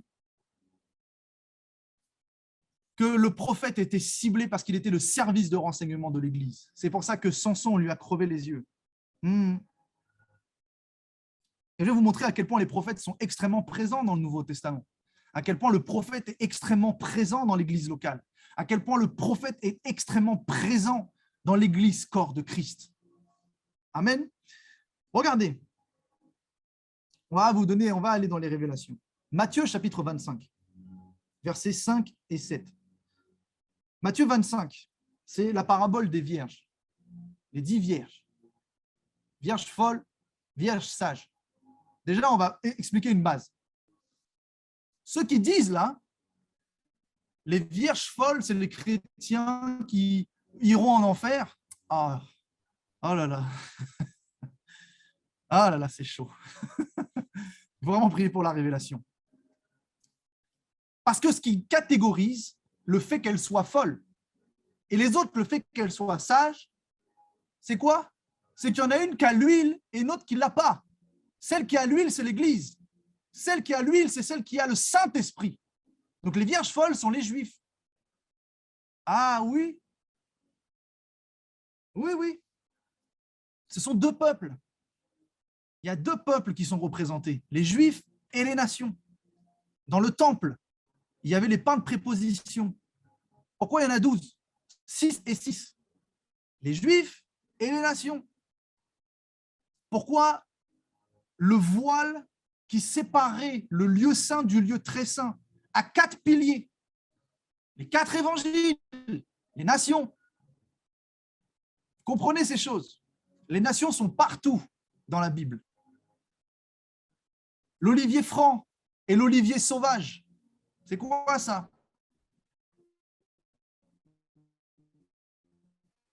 L'olivier franc qui a été hanté et l'olivier sauvage qui a été greffé. Il y a 2 peuples qui sont représentés. Tous s'assoupir et s'endormir. Message prophétique. Voilà pourquoi l'Église s'endort. Voilà pourquoi l'Église stagne. Voilà pourquoi les Juifs aussi s'endorment. C'est biblique. En attendant l'époux, tout le monde s'endort. Et même Jésus leur dira avec ses 3 fidèles apôtres, quand ils s'endorment, quand ils prient à Gethsémane, il leur dira, mais vous ne pouvez pas seulement prier 1 heure? Tout le monde s'endort. Il y a une apostasie. Et cette apostasie, ce n'est pas de l'activisme, c'est de l'assoupissement. Ça ne veut pas dire que dormir, c'est dormir dans le sens physique. Dormir, ce n'est pas être mort. Hein? Dormir, c'est ne pas discerner. Dormir, c'est ne pas être vigilant. Amen. C'est pour ça que l'apostasie vient comment? Hein? Par la séduction. Quelqu'un qui est séduit, c'est quelqu'un qui n'est pas vigilant. C'est quelqu'un qui ne fait pas attention, c'est quelqu'un qui ne discerne pas. OK? Donc tous s'assoupir et s'endormir. Et au milieu de la nuit, on cria, voici l'époux, allez à sa rencontre. Alors toutes ces vierges se réveillèrent et préparèrent leurs lampes. Qui crie? Qui a crié? Le Saint-Esprit. Mais plus que ça, l'onction prophétique. Mais plus que ça, le peuple réveillé, le peuple conscient. Mais plus que ça, l'esprit d'Élie. Hey, c'est un autre message, l'esprit d'Élie. C'est un autre message.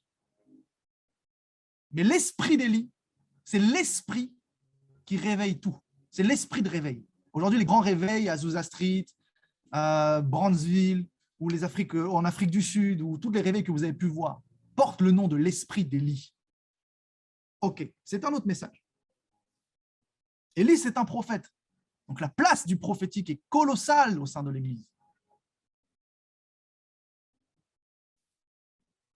Ça, c'est fort. Donc, je disais, il y a 2 peuples qui sont représentés. Et vous verrez ça partout. Et le prophète est par excellence celui qui annonce l'époux. Celui qui annonce l'époux, c'est quelqu'un qui est collé au cœur de Dieu. Vous savez que l'apôtre Jean était un prophète? Expliquez-moi comment il a reçu l'Apocalypse alors. Et pourtant, c'était celui qui posait sa tête sur la poitrine de Jésus. Les prophètes sont ceux qui vont vous aider à adorer Dieu de la bonne manière. De la bonne manière. Un prophète doit enseigner les Écritures à se rapprocher du cœur de Dieu. Ah, parce que eux, ils sont connectés au cœur de Dieu. Donc, ils peuvent vous aider à vous sensibiliser au cœur de Dieu, pour savoir comment le cœur de Dieu fonctionne. La vraie adoration, ce n'est pas de chanter. Ce n'est pas juste de dire « je t'aime ». La vraie adoration, c'est la contemplation. C'est faire ce qu'a fait Marie de Béthanie. Marie de Béthanie s'est assise aux pieds de Jésus-Christ, pendant que la sœur Marthe était au service. On comprend que ce qui touche le cœur de Dieu, ce n'est pas les œuvres. Ce n'est pas le service qu'elle faisait auprès de Marie. Marie était assise aux pieds de Jésus-Christ. Et Jésus dit, elle a pris la bonne part. Et qu'est-ce qu'elle faisait? Marie était assise aux pieds de Jésus-Christ et elle écoutait sa parole. Qui est la parole? La parole, c'est Jésus. Vous savez ce qui touche le cœur de Dieu? C'est quand vous êtes connecté à sa parole. Et je ne parle pas de la Bible. Je parle de la personne qui est la parole. Personne de Jésus-Christ. Ça, et qu'est-ce qu'elle faisait? Elle était assise. Et elle regardait à l'agneau. comme l'apôtre Jean. Regardez l'apôtre Jean. On dit quoi? On dit qu'il était le disciple que Jésus aimait. Vous savez qu'en hébreu, c'était le disciple qui se laissait être le plus aimé. Oh! Ça, c'est réel. Le verset en hébreu ne dit pas que Jésus l'aimait plus. Jésus aimait les tous de la même manière. Mais il y en avait un qui était capable de recevoir plus de son amour. C'était le prophète. Dieu a le même amour pour chacun d'entre nous. Mais il y en a qui sont capables de plus absorber que d'autres. Et c'est pour ça qu'il faut faire la différence entre la grâce et la faveur. Oh, mais ça, c'est encore un autre enseignement.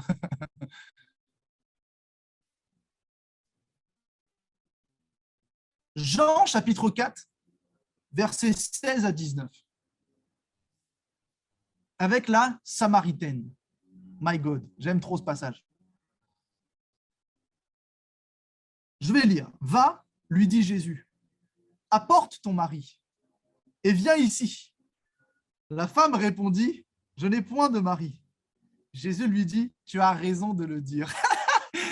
Il commence par prophétiser même.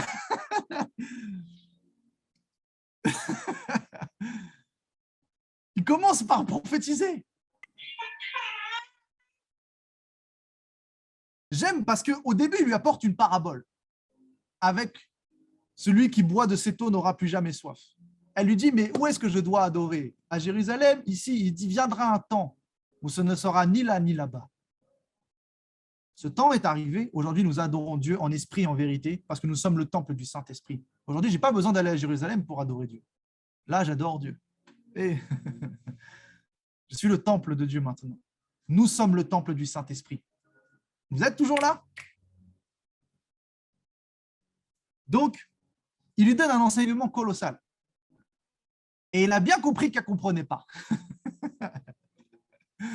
Et du coup, il se dit, OK, pour pouvoir faire imprégner la parole, il faut que je manifeste un attrait, une caractéristique spéciale.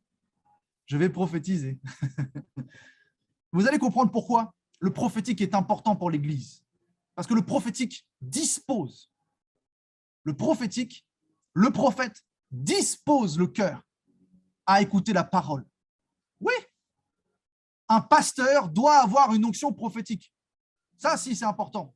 Parce que sinon, quand vous arrivez en lui disant « je fais quoi » et qu'il ne sait pas, on est bien embêté. Ou s'il vous donne un conseil qui n'est pas du tout dans la volonté de Dieu, on est encore plus embêté. Parce qu'il vous emmène à un endroit qui n'est pas bon. Donc, un pasteur doit avoir une onction prophétique. Un évangéliste doit avoir une onction prophétique.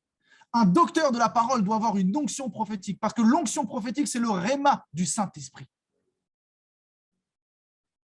Un apôtre, n'en parlons même pas.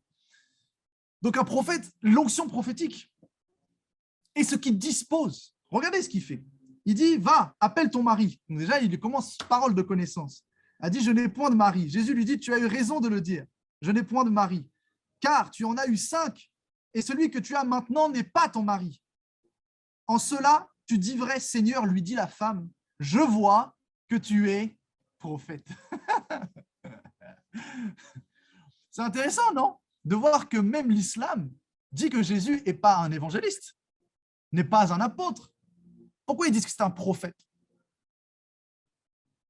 Jésus est un prophète.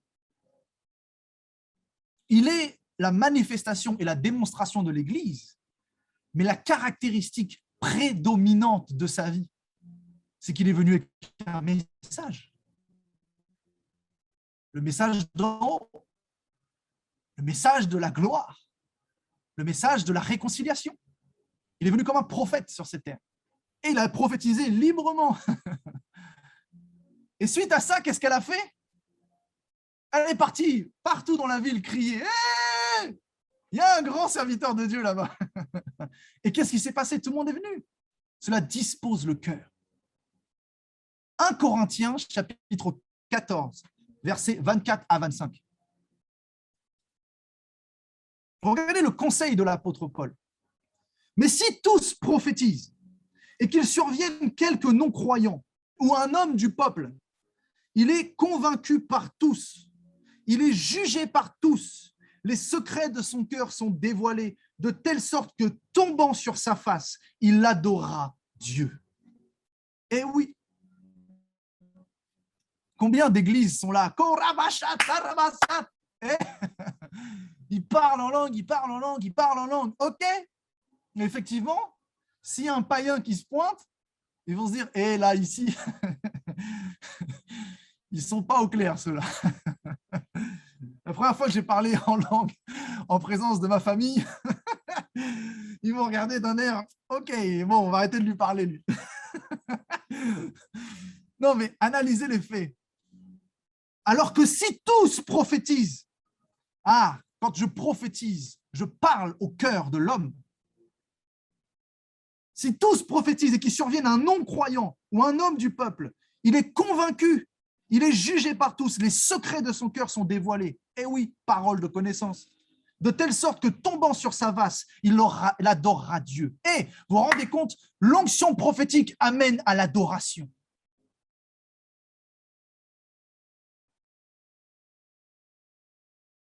L'onction prophétique, le prophète amène au cœur de Dieu. Et c'est pour ça que je dis qu'un évangéliste doit avoir l'onction prophétique. C'est pour ça que je dis même que ceux qui évangélisent, mais vous vous rendez compte de la puissance de l'évangélisation, si vous arrivez devant le gars et vous lui déballez sa vie, le mec il va se dire, mais t'es qui? Je suis serviteur de Dieu, mon gars. Franchement, je trouve que ça passe plus que lui dire, Jésus t'aime, mon frère. Non, non, mais je veux pas critiquer les techniques. C'est pas mon but. La parole, c'est la parole. Elle marche. Moi-même, des fois, j'ai amené des gens à Christ juste en priant pour eux. Je n'ai même pas prophétisé. Mais la prophétie est une démonstration de la puissance de Dieu. C'est une démonstration. Donc, du coup, tu arrives devant le gars, tu lui dis, je ne sais pas, aussi simple que ça. 1 Corinthiens 14,3. Celui qui prophétise, édifie, exhorte et console. On n'a pas dit qu'il fallait que tu déballes sa vie. On dit juste qu'il faut que tu édifies, exhortes et consoles. Vous savez, les plus grandes prophéties, ce ne sont pas celles qui sont spectaculaires. Ce ne sont pas celles où tu donnes les chiffres, les codes de carte bleue, tout ce que tu veux. Non. Les prophéties qui sont les plus fortes, c'est celles qui vont faire que la personne va être consolée par le Saint-Esprit.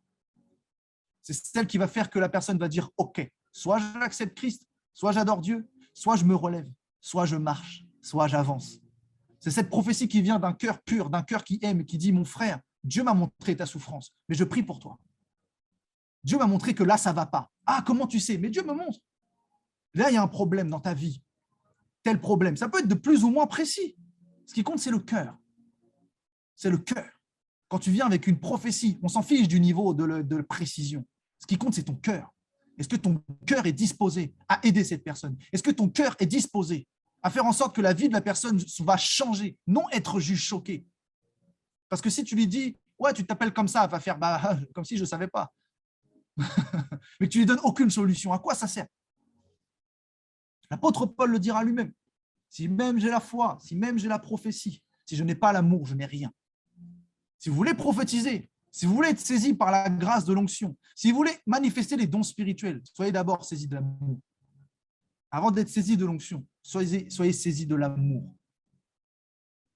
Ok, on va aller plus loin. Vous savez qu'aujourd'hui, Dieu n'attend même pas notre amour. Vous savez que Dieu ne te demande plus ton amour? Hein? Qu'est-ce qu'il raconte encore? Regardez ce qui est écrit dans la parole. Je n'ai pas encore le verset, mais je connais comme le passage. Les pharisiens et les docteurs de la loi viennent devant Jésus et lui disent « Quel est le plus grand commandement de la loi? Tu aimeras ton Dieu de tout ton cœur, de toute ton âme, de toute ta pensée. » Vous vous rendez compte que aimer Dieu, c'était un processus de la loi. Mais je ne suis plus sous la loi, je suis sous la grâce. Ça veut dire que Dieu aujourd'hui n'attend pas ton amour. Il attend que tu reçoives le sien. Dans la grâce, Dieu ne te demande pas de l'aimer. Il te demande de te laisser être aimé. Et la réalité de la parole de Dieu. Dieu te dit, laisse-moi t'aimer. Laisse-moi prendre le contrôle de ta vie. Laisse-moi prendre ta vie en marche. Laisse-moi te bénir. Laisse-moi te saisir. Laisse-moi te transformer. Laisse-moi faire. Dieu ne demande plus ton amour. Il te demande de te laisser être aimé. Amen. Donc, l'évangélisation doit être saisie de dons de prophétie. Luc, chapitre 24, verset 19. Pendant qu'ils parlaient et discutaient, Jésus s'approcha et fit route avec eux. Quoi leur dit-il? Et ils lui répondirent: ce qui est arrivé au sujet de Jésus de Nazareth, qui était un prophète, puissant en œuvre et en parole devant Dieu et devant tout le peuple. La place du prophète est capitale. Pourquoi? Jésus était un prophète. Et si Jésus vit en moi, vous comprenez ce que je disais tout à l'heure en disant que nous sommes tous prophètes? Pas prophète de ministère, mais prophète parce que celui qui est prophète est en moi. Oui. Et Jésus est l'exemple type.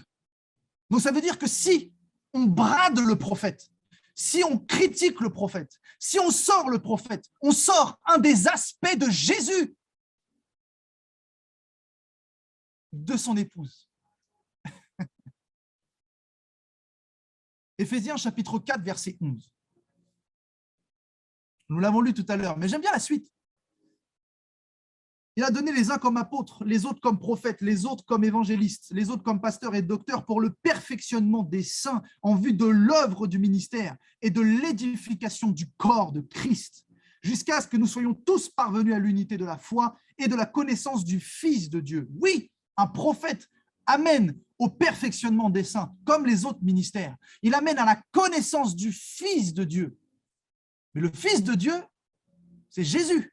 Et qu'est-ce que je vous disais tout à l'heure? Jésus a montré son charisme d'évangéliste, d'apôtre, de prophète. Il a fait tous les ministères. Il est tous les ministères. OK? Donc ça veut dire que si je sors un prophète, ça veut dire quoi? Je ne pourrai pas connaître le Fils de Dieu selon la totalité de son ampleur. Je vais me couper d'un aspect. Deuxième point.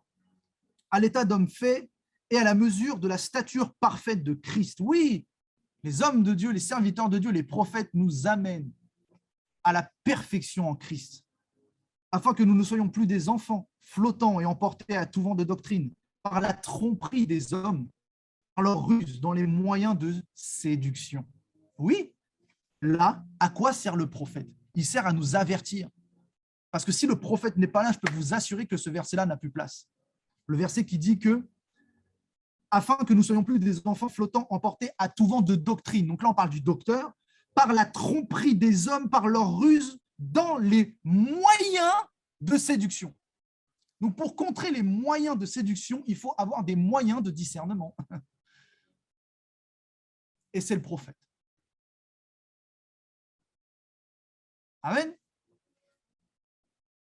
Est-ce que je peux continuer? Je vois le temps qui tourne, mais moi, je suis chaud, j'ai le temps. Hein. Vous avez le temps aussi? Après, je vais prier. Actes chapitre 15, verset 32. Eux donc, ayant pris congé de l'Église, allèrent à Antioche, où ils remirent la lettre à la multitude assemblée. Après l'avoir lue, les frères furent réjouis de l'encouragement qu'elle leur apportait. Jude et Silas, qui étaient eux-mêmes prophètes, les exhortèrent et les fortifièrent par plusieurs discours. Dans le Nouveau Testament, il y a les prophètes, et on parle de l'église d'Antioche. Donc le prophète a sa place dans l'église. Ne dire que le prophète est un ministère ancien testamentaire, c'est faux. Il y avait Jude et Silas, qui étaient prophètes de l'église. Actes chapitre 11, 27 et 28. En ce temps-là, des prophètes descendirent de Jérusalem à Antioche, n'est-ce pas? Où il remit, l'un d'eux nommé Agabus, vous connaissez tous l'histoire d'Agabus, se leva et annonça par l'Esprit qu'il y aurait une grande famine. Vous connaissez tous Agabus, un prophète, dans le Nouveau Testament. Donc les prophètes ont parfaitement leur place dans les églises.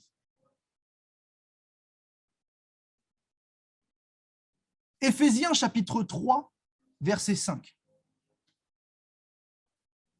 Il n'a pas été manifesté au Fils des hommes dans les autres générations comme il a été révélé maintenant par l'Esprit aux saints apôtres et aux prophètes de Christ. Allez, débat clos. Vous connaissez le drop the mic. Les prophètes de Christ. Je crois qu'il n'y a pas mieux pour expliquer qu'il y a des prophètes dans l'Église. Et en plus, il est écrit quoi? Que ce sont par les apôtres et les prophètes, par le Saint-Esprit, qui ont apporté une révélation du Fils de l'homme comme on ne l'avait jamais vu auparavant, même avec les prophètes de l'Ancien Testament. Pourquoi?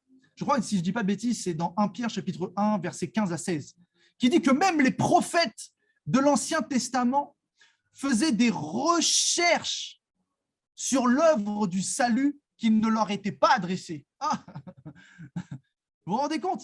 Ils ont touché du doigt le salut, mais ils disaient, mais c'est quoi cette histoire? Ils ont annoncé que ouais, un fils viendrait et qui serait crucifié et que voilà, par son sang, tout le monde serait sauvé, mais il leur manquait quelque chose. Et aujourd'hui, les saints apôtres et les saints prophètes ont apporté la totalité de la révélation du Fils de l'homme. Aïe. Éphésiens chapitre 2, verset 20. Vous avez été édifiés sur le fondement des apôtres et des prophètes, Jésus-Christ lui-même étant la pierre angulaire. Vous vous rendez compte que l'édification du corps de Christ, de l'Église, c'est les apôtres et les prophètes. Parce que vous avez été fondés, édifiés sur le fondement. Ça sous-entend quoi? Ça sous-entend que vous connaissez tous l'histoire de la maison qui est construite sur la pierre ou sur le sable. Pourquoi Dieu prend des images? C'est parce qu'on vit dans un monde matériel et que les images nous parlent. Et du coup, on comprend quoi? Quand on construit une maison, qu'est-ce qu'on fait en premier? On fait les fondations. On fait les fondations. On stabilise la dalle de béton. Et seulement après, on construit les murs. Le processus d'une construction de maison, c'est le processus de la construction d'une église. C'est le processus de stabilité du corps de Christ. Vous avez été édifiés sur le fondement. Ça veut dire qu'on a édifié, bâtir un édifice, édifié sur le fondement des apôtres et des prophètes. L'église de Jésus-Christ doit être apostolique et prophétique. On ne parlera pas d'église pastorale, désolé. Ce n'est pas l'onction pastorale qui est le fondement. Ce n'est pas l'onction doctorale. C'est les apôtres et les prophètes. Mais parce que je me base et je m'appuie sur les fondements des apôtres et des prophètes, alors je peux bâtir ma maison. OK. Quel est le meilleur moyen d'édification? Allez, je vous pose une colle. Tout le monde va dire la parole. Oui, OK. Plus précisément. Mettez-moi dans les commentaires, hein, j'attends.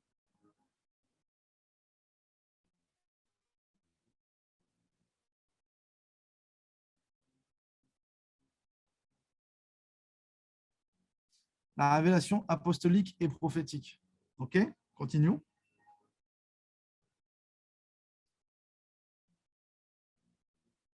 Vous ne savez pas?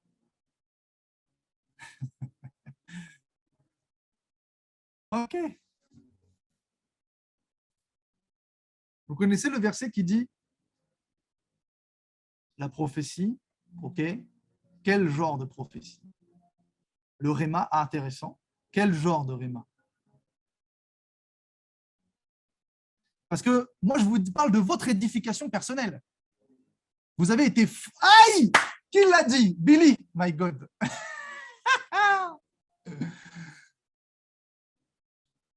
Celui qui parle en langue s'édifie lui-même. Hey! Est-ce que tu sais c'est quoi le parler en langue? Quand tu parles en langue, tu prophétises sur ta vie. Eh oui! Et oui, parce que tu parles un discours spirituel en vue de l'obtention des choses que Dieu t'a données d'avance. Ah!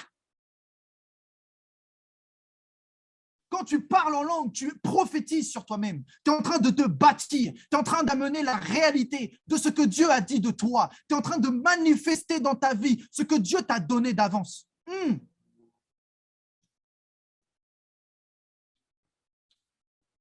Le parler en langue est la source d'édification ultime. Mais pour pouvoir découvrir le parler en langue, il faut déjà découvrir la parole de Dieu.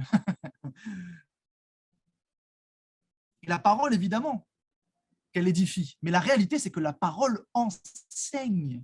Ah, c'est pas pareil. Il y a une différence entre enseigner et édifier. La parole de Dieu enseigne. Et toi, tu dois t'édifier sur le fondement des apôtres et des prophètes.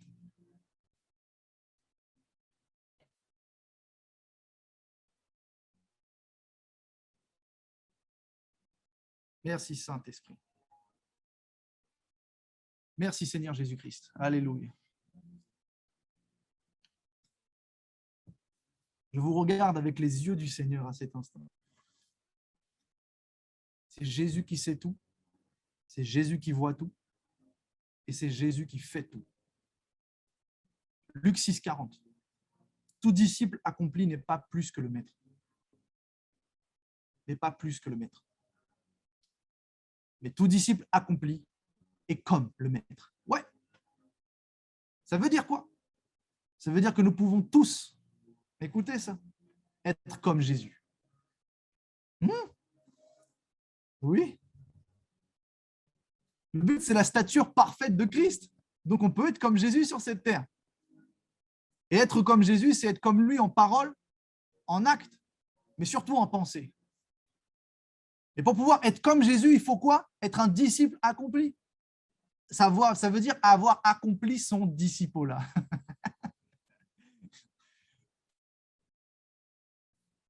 Alléluia.